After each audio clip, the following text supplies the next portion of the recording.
ጤና ይስጥልን እንደምናመሽታችኋል ውድ ተመልካቾቻችን የዕለተ ማክሰኞ ሰኔ 17 2017 ዓ.ም ከአባይ ቴሌቪዥን የሚተላለፍላችሁ አውደ ዜና ተጀምሯል። በምሽቱ የዜና ውጃችን በርካታ ዘገባዎችን ወደ እናንተ እናደርሳለን። የቢዝነስና ምጣኔያዊ ዘገባችንም ሰዓቱን ጠብቆ ወደ እናንተ ይቀርባል። አውደ ዜናውን እየመራው ደግሞ እኔ ካስኝር ጋር ከእናንተ ጋር ቆይታ አደርጋለሁ። አብራችሁ እንድትቆዩ ጋብዛለሁ። በመጀመሪያው ክፍለ ጊዜ የመረጃ ጥንቅራችን 70 የፌደራል ተቋማት ከ404 ሚሊዮን በላይ በሆነ ብር መመሪያን ያልተከተለ ግዢ መፈጸማቸውን የፌደራል ዋና ኦዲተር ማስታወቁን፣ የኢትዮጵያና ኤርትራ አዋሳኝ የሆነው ዛላምበሳ ድንበር መከፈቱና ስለ ተፈጠረው የማህበረሰብ ግንኙነት እንዲሁም በአዲስ አበባ የግል ትምህርት ቤቶች ለ2018 ዓ.ም ለሚያደርጉት የክፍያ ጭማሪ ደንብ መዘጋጀቱና ጭማሪውም ለ3 ዓመታት እንደሚቆይ መነገሩን የተመለከቱ መረጃዎችን ጨምሮ ሌሎች መረጃዎችን ወደ እናንተ እናደርሳችኋለን። አብራችሁን ቆዩ። ወደ ቀዳሚው ዜና አለፍን። 70 የፌደራል ተቋማት ከ404 ሚሊዮን በላይ በሆነ ብር መመሪያን ያልተከተለ ግዢ መፈጸማቸውን የፌደራል ዋና ኦዲተር አስታወቀም። የህዝብ ተወካዮች ምክር ቤት 4ኛ ዓመት የሥራ ዘመን 39ኛ መደበኛ ስብሰባ ያካሄደ ሲሆን የፌደራል ዋና ኦዲተር የፌደራል መስሪያ ቤቶች የ2016 በጀት ዓመት የኦዲት ሪፖርትን አቅርቧል። የፌደራል ዋና ኦዲተር መሰረት ዳምጤ ባቀረቡት ሪፖርት እንደተናገሩት በ70 የፌደራል ተቋማትና በ7 ቅርንጫፍ ጽህፈት ቤቶቻቸው ከ404.7 ሚሊዮን በላይ በሆነ ብር የመንግስትን የግዢ አዋጅ ደንብና መመሪያ ያልተከተለ ግዢ ተፈጽሞ አግኝቻለሁ ብሏል። በጨረታ መገዛት ለሚገባቸው ግዢዎች ጨረታ መውጣቱን የዋጋ መወዳደሪያ ተሰብስቦ ሊገዙ የሚገባቸው ግዢዎች በዋጋ ማወዳደሪያ መሰብሰቡን እና ሊሟሉ የሚገባቸው ሁኔታዎች መሟላታቸውን ለማረጋገጥ ኦዲት ሲደረግ በ70 መስሪያ ቤቶችና በ7 ቅርንጫፍ ጽህፈት ቤቶች 404.7 ሚሊዮን የመንግስትን የግዢ አዋጅ ደንብና መመሪያ ያልተከተለ ግዢ ተፈጽሞ ተገኝቷል። ከዚህ ውስጥ በጨረታ መገዛት ሲገባው ያለ ጨረታ በቀጥታ የተፈጸመ ግዢ 229.4 ሚሊዮን፣ መስፈርቱን ሳያሟላ በውስን ጨረታ የተፈጸመ ግዢ 16.5 ሚሊዮን፣ ጨረታ ሳይወጣ በዋጋ መወዳደሪያ የተፈጸመ ግዢ 107 ሚሊዮን፣ የዋጋ መወዳደሪያ ሳይሰበስብ በቀጥታ የተፈጸመ ግዢ 5.9 ሚሊዮን፣ በኤሌክትሮኒክስ ወይም በኢጂፒ ያልተፈጸመ ግዢ 29 ሚሊዮን፣ መስፈርቱን ሳያሟላ በለቀማ የተፈጸመ ግዢ 16.6 ሚሊዮን ናቸው። ከግዢ አዋጅና ደንብና መመሪያዎች ውጭ ግዢ ከፈጸሙ መስሪያ ቤቶች መካከል የባህልና ስፖርት ሚኒስቴር 40.8 ሚሊዮን፣ የውሃና ኢነርጂ ሚኒስቴር 17.5 ሚሊዮን፣ የብሔራዊ ተሃድሶ ኮሚሽን 17.2 ሚሊዮን፣ አርሲ ዩኒቨርሲቲ 15.6 ሚሊዮን፣ በገቢዎች ሚኒስቴር የመካከለኛ ግብር ከፋሽ ቁጥር 2 ቅርንጫፍ ጽህፈት ቤት 15.5 ሚሊዮን ዋና ዋናዎቹ ናቸው።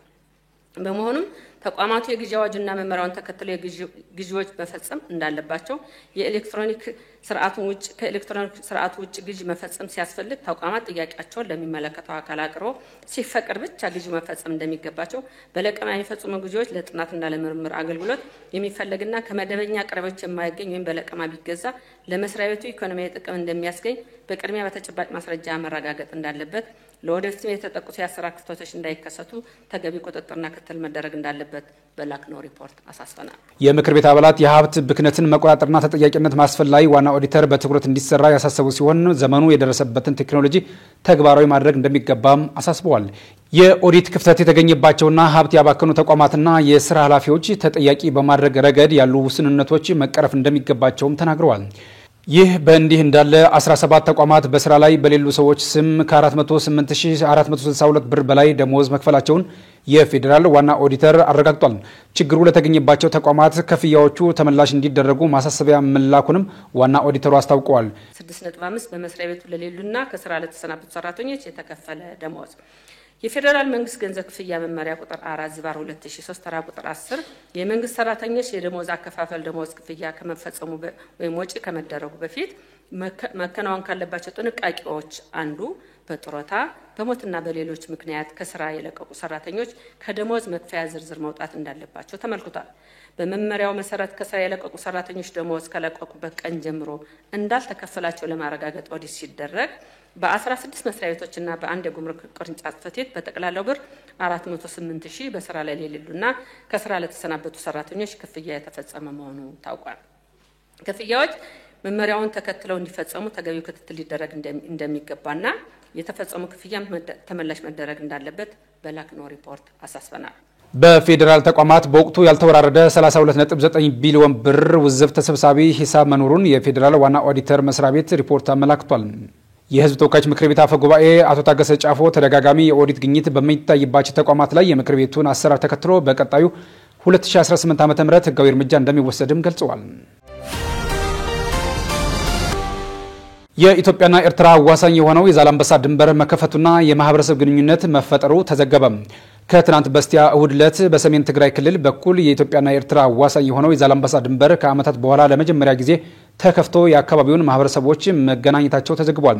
ቢቢሲ አማርኛ እንዳስነበበው ከሆነ የድንበር መከፈቱን በተመለከተ ዝርዝር ጉዳዮችን ባያካትትም በ2013 ዓ.ም በትግራይ ክልል የነበረውን ፖለቲካዊ ውጥረት ተከትሎ ተዘግቶ የነበረው የዛላምበሳ ድንበር እሁድ ዕለት በሁለቱ ማህበረሰቦች አማካኝነት ተከፍቷል ተብሏል።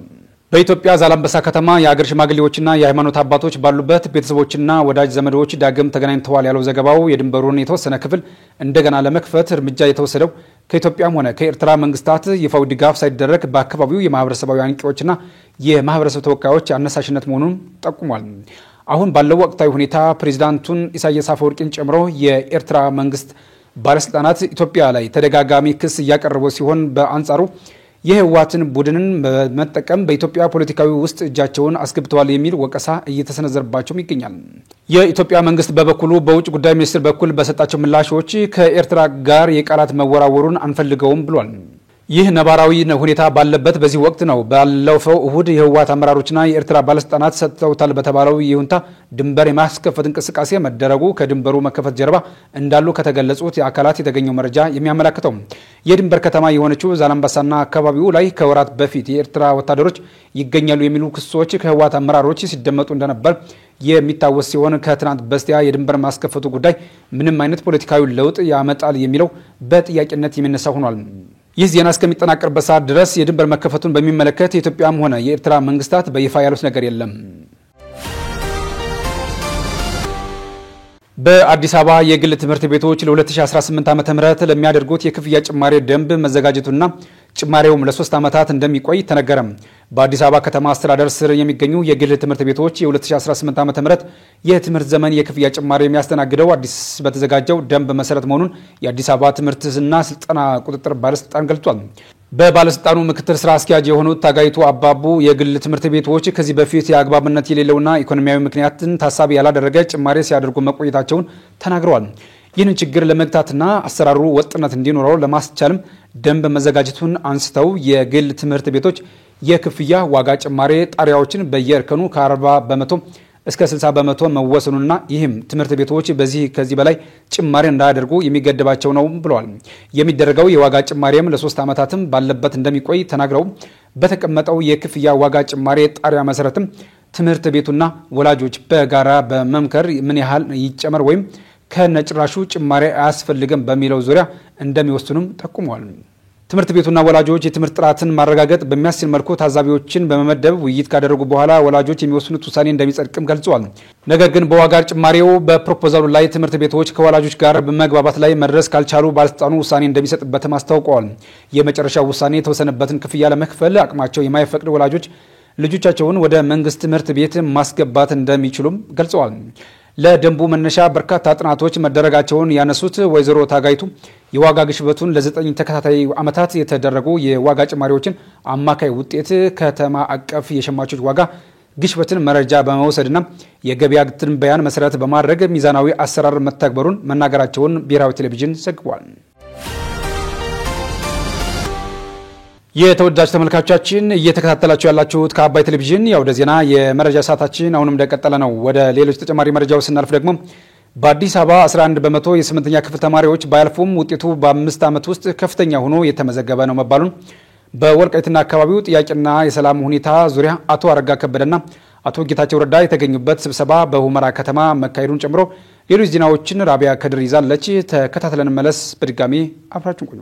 በወልቃይትና አካባቢው ጥያቄና የሰላም ሁኔታ ዙሪያ አቶ አረጋ ከበደና አቶ ጌታቸው ረዳ የተገኙበት ስብሰባ በሁመራ ከተማ ተካሄደ። በአሁኑ ወቅት በአማራ ክልል ስር የሚገኘው የወልቃይት ጠገዴ ሰቲት ሁመራ ዞን ሁመራ ከተማ ላይ ትናንት የተካሄደው ስብሰባ የአማራና የትግራይ ክልሎች አዋሳኝ በሆነው የፖለቲካ ስበት ማዕከል መሆኑና የቀድሞ የትግራይ ክልል ጊዜያዊ አስተዳደር ፕሬዝዳንት የነበሩት አቶ ጌታቸው ረዳ የተገኙበት መሆኑ ትኩረትን የሳበ ሆኗል። በውይይቱ የአማራ ክልል ርዕሰ መስተዳድር አረጋ ከበደ፣ የአማራ ክልል ብልጽግና ፓርቲ ቅርንጫፍ ጽህፈት ቤት ኃላፊ ይርጋ ሲሳይ፣ የጠቅላይ ሚኒስትሩ የምስራቅ አፍሪካ ጉዳዮች አማካሪ ሚኒስትር ጌታቸው ረዳ፣ ሌሎች የስራ ኃላፊዎች፣ ሃይማኖት አባቶች፣ የሀገር ሽማግሌዎችና የወሰን ማንነት አስመላሽ ኮሚቴ አባላትም ተገኝተዋል። አቶ አረጋ ከበደ የወልቃይት ጠገዴ ህዝብ ለበርካታ ዘመናት ግፍና በደሎች ደርሰውበታል ያሉ ሲሆን የሚነሳው የወሰንና የማንነት ጥያቄ ጉዳይ በብረትና በጉልበት ለመፍታት ማሰብ ተገቢ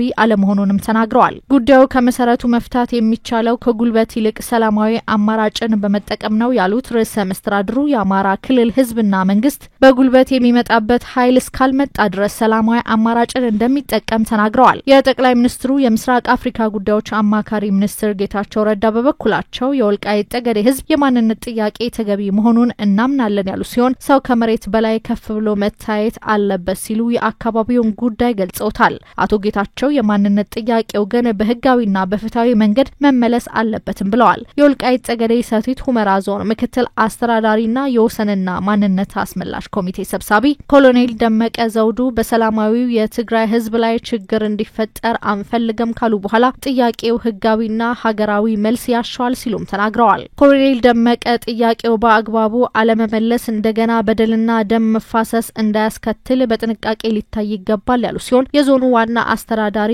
እሸቴ ደምለው ደግሞ የህወሓት እንቅስቃሴ ከሰላማዊ መንገድ ያፈነገጠ በመሆኑ ለሁለቱም ህዝቦች ሰላም ጠንቅ ነው ብለዋል ሲል አሚኮ ዘግቧል። በአዲስ አበባ 11 በመቶ የ8ኛ ክፍል ተማሪዎች ባያልፉም ውጤቱ በ5 ዓመት ውስጥ ከፍተኛ ሆኖ የተመዘገበ ነው ተባለ። የአዲስ አበባ የ8ኛ ክፍል መልቀቂያ ፈተና ውጤት ዛሬ ይፋ የሆነ ሲሆን ፈተናውን ከወሰዱ ተማሪዎች መካከል ከ11 በመቶ በላይ ባያልፉም የዘንድሮው ውጤት ባለፉት 5 ዓመታት ከተመዘገቡት ከፍተኛው መሆኑ ተገልጿል። የአዲስ አበባ ከተማ አስተዳደር ትምህርት ቢሮ ኃላፊ ዶክተር ዘላለም ሙላቱ ዛሬ ከሰዓት በሰጡት መግለጫ የዘንድሮ የ8ኛ ክፍል መልቀቂያ ፈተና ካምናው የተሻለ ውጤት የተመዘገበበትና በዚህም ፈተናውን ከወሰዱ ተማሪዎች መካከል 88.8 በመቶዎቹ 50ና ከዚያ በላይ በማምጣት ወደ ቀጣዩ ክፍል መሸጋገራቸውን ተናግረዋል። የ8ኛ ክፍል ከተማ አቀፍ የመልቀቂያ ፈተና ከወሰዱ 70525 ተማሪዎች መካከል 62639 ተማሪዎች በ50 በመቶና ከዚያ በላይ ማምጣታቸው ነው የተናገሩት። የ2017 የትምህርት ዘመን የ8ኛ ክፍል መልቀቂያ ፈተና የማለፊያ ውጤት የአዲስ አበባ ከተማ አስተዳደር ትምህርት ቢሮ አጠቃላይ የካውንስል አባላት ጋር ውይይት በማድረግ የማለፊያ ውጤት 50 በመቶ እንዲሁም ለአካል ጉዳተኞች 45 እና ከዚያ በላይ እንዲሆን መወሰኑም ገልጿል። በበጀት ዓመቱ ፈተናውን ከሰጡ 656 ትምህርት ቤቶች መካከል 276 ትምህርት ቤቶች ሙሉ ለሙሉ ማሳለፍ መቻላቸውንም አስታውቀዋል። ውጤቱ ባጠረ ጊዜ ይፋ መደረጉ ተማሪዎች ለቀጣዩ የትምህርት ዘመን ከወዲሁ በቂ ዝግጅት እንዲያደርጉ የሚያስችል መሆኑንም ዶክተር ዘላለም ተናግረዋል። የዘንድሮ የ8ኛ ክፍል ከፍተኛ ውጤት 97.3 ሆኖ መመዝገቡም ተጠቁሟል። ተፈታኝ ተማሪዎች በትምህርት ቢሮ የማህበራዊ ሚዲያ ውስጥ በሚገኘው ሊንክ ገብተው ውጤታቸውን ማየት እንደሚችሉም በመግለጫው ተገልጿል። ለሰዓታት የቆየው የእስራኤልና ኢራን የተኩስ አቁም ስምምነት ሲጣስ ትራምፕ ሀገራቱ ወቀሱ። ለሰዓታት የቆየው የእስራኤልና ኢራን የተኩስ አቁም ስምምነት መጣሱን ተከትሎ የአሜሪካው ፕሬዝዳንት ዶናልድ ትራምፕ ሁለቱንም ሀገራት መውቀሳቸው ተሰምቷል። የእስራኤል መከላከያ ሚኒስትር ኢራን የተኩስ አቁሙን ጥሳለች በሚል በቴህራን ላይ ከባድ ጥቃት እንዲፈጸም እንዳዘዙ ተነግሯል። የእስራኤል መከላከያ ሚኒስትር ኢራን የተኩስ አቁሙን ጥሳለች በሚል በቴህራን ላይ ከባድ ጥቃት እንዲፈጸም እንዳዘዙ ተነግሯል። እስራኤል ኢራን የተኩስ አቁሙን ጥሳለች በሚል የከሰሰች ሲሆን ኢራን የተኩስ አቁሙን ጥሳለች መባሉን አስተባብላለች። የእስራኤል መከላከያ አዛዥ የሆኑት ኢያን ዛሚር በመከላከያ የኤክስ ገጽ ላይ ባሰፈሩት መልእክታቸው የኢራን መንግስት የተኩስ አቁሙን በመጣስ ለፈጸመው ከባድ ጥሰት በኃይል ምላሽ እንሰጣለን ሲሉም አስታውቀዋል። የእስራኤል ዛቻን ተከትሎ የኢራን መከላከያ ኃይል ኢታማዦር ሹም አብዱራሂም ሙሳቪ ወደ እስራኤል ሚሳኤል ጭፈዋል መባሉን አስተባብለዋል። እስራኤልና ኢራን የተኩስ አቁም ስምምነቱን እንዳይጥሱ ተማጽነው የነበሩት የአሜሪካው ፕሬዝዳንት ዶናልድ ትራምፕ ሁለቱም ሀገራት ስምምነቱን ጥሰዋል ሲሉ ተደምጠዋል። በሁለቱም ሀገራት ድርጊት ማዘናቸውን የገለጹት ትራምፕ አብዛኛው ቁጣቸው ግን እስራኤል ላይ ያነጣጠረ እንደነበር ተጠቁሟል። ይህ በእንዲህ እንዳለ የኢራን ከፍተኛ ብሔራዊ ደህንነት ምክር ቤት በእስራኤልና በአሸባሪ ደጋፊዎቿ ላይ ጦርነቱን ለማስቆም በሚል ባወጣው መግለጫ ተጨማሪ ጥቃት የሚሰነዝር ከሆነ ምላሽ እንደሚ እንደሚሰጥም አስጠንቅቋል። ቴህራን በኳታር የሚገኘውን የአሜሪካ የጦር ሰፈር ላይ ሚሳኤል ካስወነጨፈች በኋላ ፕሬዝዳንት ዶናልድ ትራምፕ በእስራኤልና በኢራን መካከል የተኩስ አቁም ስምምነት ተደርሷል ማለታቸውም ይታወሳል። ይህንም ተከትሎ እስራኤል በተኩስ አቁም መስማማቷን አስታውቃም ነበር። በአሜሪካ ወታደራዊ ጦር ሰፈር ላይ የተፈጸመው ጥቃት በሚመለከት ኢራን ከኳታር ጋር የሚያገናኘው ነገር የለም ብላለች። በሌላ በኩል በሁለቱ ሀገራት መካከል የተኩስ አቁም መጀመሩ ከተሰማ በኋላ የነዳጅ ዋጋ በ5 በመቶ ገደማ መቀነሱም ተሰምቷል። የአሜሪካ ጠቅላይ ፍርድ ቤት ትራምፕ ስደተኞችን ወደ ሶስተኛ ሀገር እንዲያባረሩ ፈቀደ። የአሜሪካ ጠቅላይ ፍርድ ቤት ፕሬዝዳንት ትራምፕ አስተዳደር ስደተኞችን ከሀገራቸው ባለፈ ወደ ሶስተኛ አገር እንዲያባረሩ ፈቅዷል። የታችኛው ፍርድ ቤት የትራምፕ አስተዳደር ስደተኞች ወደ ሶስተኛ አገር ሲያባረሩ የሚገጥማቸውን ችግር እንዲያስረዱ እንዲሰጥ የወሰነውን ውሳኔ ከፍተኛ ፍርድ ቤቱ 6-3 በሆነ ድምጽ ሽሮታል። ጉዳዩ ባለፈው ግንቦት የማይናማር፣ ደቡብ ሱዳን፣ ኩባ፣ ሜክሲኮ፣ ላኦስና ቪየትናም 8 ስደተኞችን ወደ ደቡብ ሱዳን የሚወስድ አውሮፕላን ውስጥ እንዲሳፈሩ መደረጉን ተከትሎ የወጣ ነው። 3 ዳኞች ሰኞ ዕለት በአብላጫ ድምጽ የጸደቀውንና ያልተፈረመውን ውሳኔ ከባድ ጥሰት ሲሉ ተችተውታል። የአሜሪካ የሀገር ውስጥ ደህንነት መስሪያ ቤት ውሳኔው ለአሜሪካ ሕዝቦች ደህንነትና ጥበቃ ድል ነው ብሏል። የትራምፕ አስተዳደር 8ቱ ስደተኞች በአሜሪካ ግድያ፣ እሳት ቃጠሎና በጦር መሳሪያ ዝርፊያን ጨምሮ አስከፊ ወንጀሎችን የፈጸሙ ናቸውም ብለዋል። የስደተኞቹ ጠበቃ ለጠቅላይ ፍርድ ቤቱ ባስገቡት ማመልከቻ አብዛኞቹ ስደተኞች ወንጀለኛ ተብለው የተፈረደባቸው አይደሉም ብለዋል። ከሳሾቹን የወከለው ብሔራዊ የኢንፎርሜሽን ሙግት ትብብር የፍርድ ቤቱን ውሳኔ አስፈሪ ብሎታል። የትብብሩ ስራ አስፈጻሚ የፍርድ ቤቱ ውሳኔ ደንበኞቹን ለስቃይና ሞት ያጋለጠ እንደሆነም ተናግረዋል። ትራምፕ ጉዳዩ ወደ ጠቅላይ ፍርድ ቤት የወሰዱት የታችኛው ፍርድ ቤት የወሰነው ባለፈው ወር የቦስተን ይግባኝ ሰሚ ፍርድ ቤት ውሳኔውን ባለመቀበል ነው። ከአባይ ቴሌቪዥን የምሽት ዘገባዎች እንደቀጠሉ ናቸው። ወደ ተመልካቾቻችን አሁን ደግሞ የቢዝነስና ምጣኔ ሀብት ጉዳዮች የሚቀርቡበት ሰዓት ላይ ደርሰናል። መረጃዎችን ሰላማዊት ጌታ ሰው ታቀርባቸዋለች። በድጋሜ አብራችሁን ቆዩ።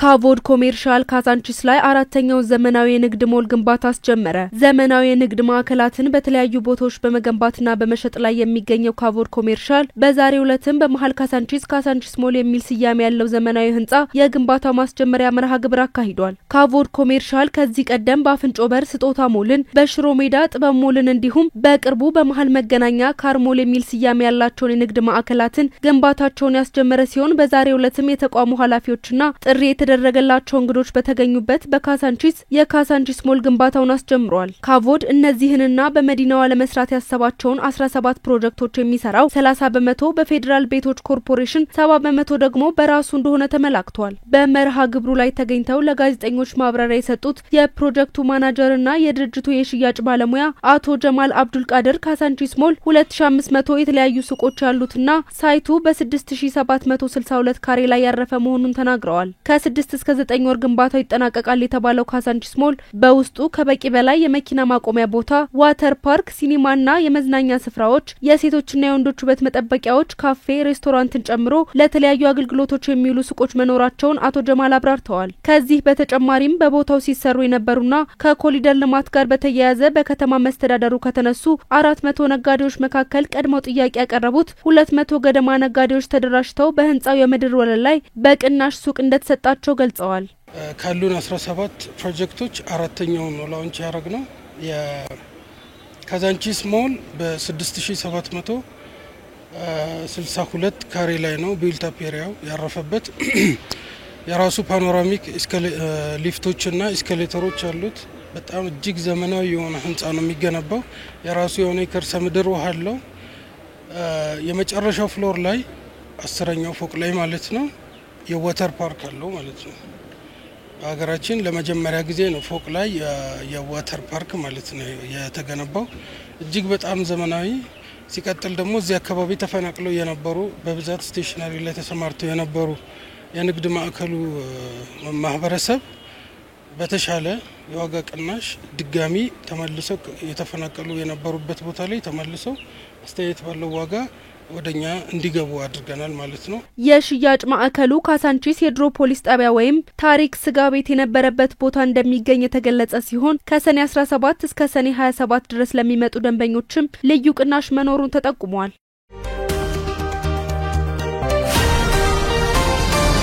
የስራና ክህሎት ሚኒስቴር በውጭ ሀገራት የሚሰሩ ኢትዮጵያውያንን ደህንነትና ዘላቂ ጥቅም ያስጠብቃል ያለውን ረቂቅ አዋጅ አሻሻለ። በስራ ላይ የሚገኘው የህግ ማዕቀፍ ካለው ነባራዊ ሁኔታ በተለይም የዜጎችን መብት ክብርና ደህንነት ከማስከበር አንጻር በርካታ ክፍተቶች እንደሚስተዋሉበት ተገልጿል። አብዛኛው ኤጀንሲዎች የዋስትና ገንዘብ ህጉ በሚፈቅደው መልኩ ስለማያስቀምጡ ለስራ ያሰማሯቸው ዜጎች በወቅቱ ተገቢውን ምላሽ እንዳያገኙ ተግዳሮት ሆኖ መቆየቱ ተነስቷል። በቅርቡ በሚኒስትሮች ምክር ቤት ጸድቆ ለህዝብ ተወካዮች ምክር ቤት የተመራው የኢትዮጵያ የውጭ ሀገር የስራ ስምሪት ረቂቅ አዋጅም ግብና ዓላማው በዘርፉ የሚስተዋሉ ህገወጦችን መግታትና ሀገራዊ ጥቅምን ማስጠበቅ የረቂቅ አዋጁ ዋና ዓላማዎች ናቸው። የረቂቅ አዋጁ ቁልፍ ማሻሻያዎች ተብለው ከተቀመጡት ውስጥ ኤጀንሲዎች በባንክ ዝግ አካውንት እንዲያስቀምጡ የሚያስገድዱ ዝቅተኛ ገንዘብ ከ100,000 ወደ 50,000 ዶላር ዝቅ እንዲል የሚያደርግ ነው። ኤጀንሲዎች ለዋስትና የሚያስይዙት ገንዘብ በካሽ በባንክ እንዲቀመጥም የሚያስገድድ ሲሆን ኤጀንሲዎች ለላኳቸው ዜጎች ተገቢውን ኃላፊነት እንዲወስዱና ዜጎችም ችግር ውስጥ ከገቡ ያለምንም ውጣ ውረድ ወደ ሀገራቸው እንዲመለሱ ሙሉ ወጪውን ለመሸፈን የሚውል ነው ተብሏል። በዘርፉ የሚደረገው የስራ ስምሪት የስልጠና ምደባ፣ የብቃት ምዘናና የአየር ትኬት መቁረጥን ጨምሮ ሁሉም አገልግሎት ዲጂታል በሆነ ስርዓት እንዲሰጥ እንደሚያደርግ ተገልጿል። በኢፌድሪ የህዝብ ተወካዮች ምክር ቤት የሰው ሀብት ልማት ስራ ስምሪትና የቴክኖሎጂ ጉዳዮች ቋሚ ኮሚቴ የውጭ ሀገር የስራ ስምሪት ረቂቅ አዋጅ ዙሪያ የስራና ክህሎት ሚኒስቴር ወይዘሮ ሙፈሪያት ከሚል የቋሚ ኮሚቴው ሰብሳቢ ዶክተር ነገሪ ሌንጮን ጨምሮ ሌሎች የሚመለከታቸው አካላት በተገኙበት ውይይት ተደርጎበታል።